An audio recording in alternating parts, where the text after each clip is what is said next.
नमस्कार, मैं हूं विजयश्री और स्वागत है आपका सियासत नगरी में। मध्य प्रदेश की राजनीति में उस घटना को 5 साल हो चुके हैं जब कांग्रेस की सरकार महज 15 महीने में गिर गई थी।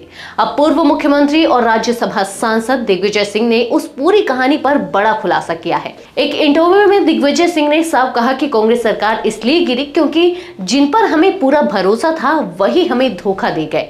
दिग्विजय सिंह ने इस दौरान पूर्व मुख्यमंत्री कमलनाथ पर भी निशाना साधा। उनका कहना था कि केंद्रीय मंत्री ज्योतिरादित्य सिंधिया की मांग पर डिनर के दौरान सहमति बनी थी, लेकिन कमलनाथ ने उसे नहीं माना। इसी वजह से अंदरूनी टकराव गहराता गया और अंततः सरकार गिर गई। इंटरव्यू में जब उनसे पूछा गया कि ग्वालियर चंबल क्षेत्र की मांगे मान ली जाती तो क्या संकट टल सकता था, इस पर दिग्विजय सिंह ने कहा कि यह कोई विचारात्मक टकराव नहीं था बल्कि क्लैश ऑफ पर्सनैलिटी था। उन्होंने स्वीकार किया कि अगर कमलनाथ सिंधिया की बात मान लेते तो शायद कांग्रेस सरकार अपना कार्यकाल पूरा कर लेती। सवाल उठा कि क्या कमलनाथ सरकार के पतन की वजह खुद दिग्विजय सिंह थे। इस पर उन्होंने कहा, यह झूठा प्रचार है कि मेरी और सिंधिया की लड़ाई के कारण सरकार गिरी। यह बिल्कुल गलत है। मेरा दुर्भाग्य है कि मेरी कुंडली में यही लिखा है कि मैं दोषी न होते हुए भी आरोपों का शिकार बनता हूं।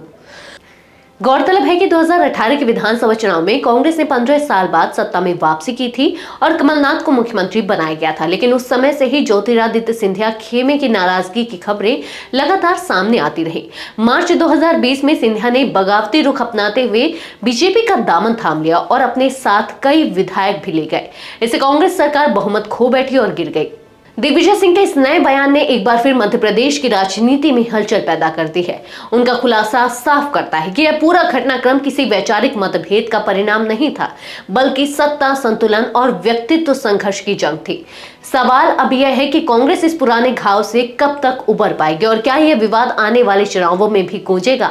आज के लिए बस इतना ही। अगर आपके इलाके में कोई राजनीतिक लापरवाही, भ्रष्टाचार या जनहित से जुड़ी समस्या है तो आप चुप मत रहिए, अपनी शिकायत हमें भेजिए। बने रहिए सियासत नगरी के साथ। धन्यवाद।